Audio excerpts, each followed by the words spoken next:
Do you want to get a max tier in Brawl Stars, but just can't? Today I will show you the 5 most easiest brawlers to get a max tier on. Let's get started. At number 5 on this list is Piper.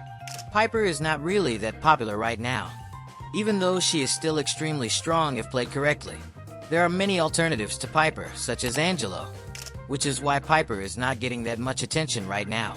Piper's Bush star power deals an insane amount of damage at maximum range, which can one-shot a lot of the brawlers in the game, leaving others with low health. Piper's knockback gadget is also an important factor to her gameplay, being able to counter any assassin that might try to kill her at close range, such as Kit, Edgar, or Kenji. Piper is able to counter many of the current meta brawlers, usually because of her high range and damage. She is very easy to push at high trophies, but you just have to master one important mechanic, the aim. Aiming is crucial when playing Piper. Without good aim, it is almost impossible to play her. Try playing her on open maps of any game mode, and try to help your teammates win their lanes if you can. Also, Piper's hypercharge can put a lot of pressure on the enemies, so if you can get that, I highly recommend it. Here we can see that I just beat a 126,000 trophies player using the strategies I gave you. So this is the best proof that it works. Next on our list is Melodie. Melodie has recently gotten extremely popular, mostly because of her new and overpowered hypercharge, which literally doubles her notes. The hypercharge in combination with her shield gadget gives you around an additional 6,000 health, which is a lot. Melodie is really good especially in Brawl Ball, but she can also be useful in other game modes like Heist for example. Melodie is a middle-range brawler, and with her ability to dash when having the super as well as her notes, she can easily counter almost any type of brawler. In Brawl Ball, you can combine the ball with your super in order to get a very fast mobility around the map, assuring an easy goal for the team.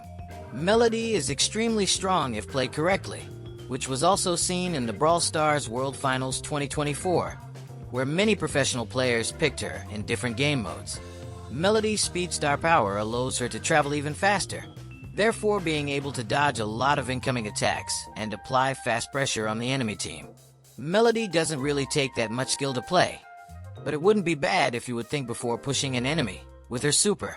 Let's move on to number 3, and that is Stu. You might have seen Stu a lot in your recent matches, and that's because people have realized how good he is and how fun he is to play.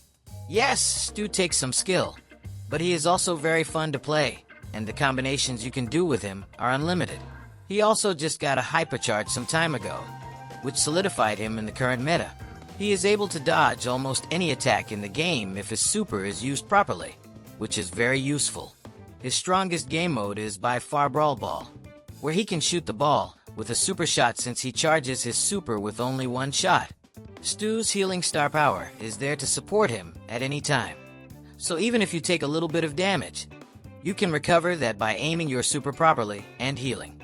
His other star power can also be useful, but this one is generally better, especially when combined with his hypercharge, where he can basically heal infinitely. Stu's wall break gadget is also very good because KT helps open up the map. Number 2 on this list is Kit. It might seem surprising for some, but Kit is extremely easy to push to max tier. Kit takes almost no skill at all to play, making him a good choice for those who don't really know how to properly play the game yet. Kit is very good in Showdown, since he was initially created especially for this game mode, but he can also be very good and helpful in 3v3 game modes, healing his allies and becoming a thrower at the same time.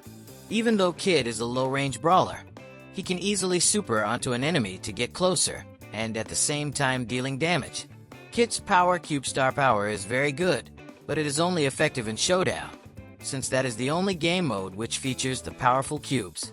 Kit's invisibility gadget is very useful, since you can sneakily move around the map without anyone knowing, and you can surprise enemies by spamming that red attack button. Kit is not as good as he used to be, but he is still solid for your team and getting control over the situation. And the easiest brawler to push to max tier is Cordelius.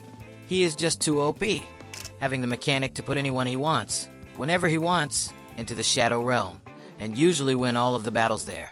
Cordelius also has a hypercharge, which guarantees that he gets the kill on the enemy he supers, no doubt. Although Cordelius is a low-range brawler, by using the super he gets a big speed boost, which allows him to sneak up to his enemies and surprise them once the super is over. Cordelius's mute gadget is very good because it prevents his enemy from shooting for around 1 second, which is extremely useful when you know you need some time to run away or attack. Cordelius also has a star power, which he uses to deal extra damage if he hits both of his shots, which is also a good factor for him. Even though Cordelius isn't the best right now, all of his abilities make him extremely easy to push to max tier. He counters almost all of the brawlers in the game, thanks to his super. Thanks for watching this video, and please tell me if it was useful. Good luck!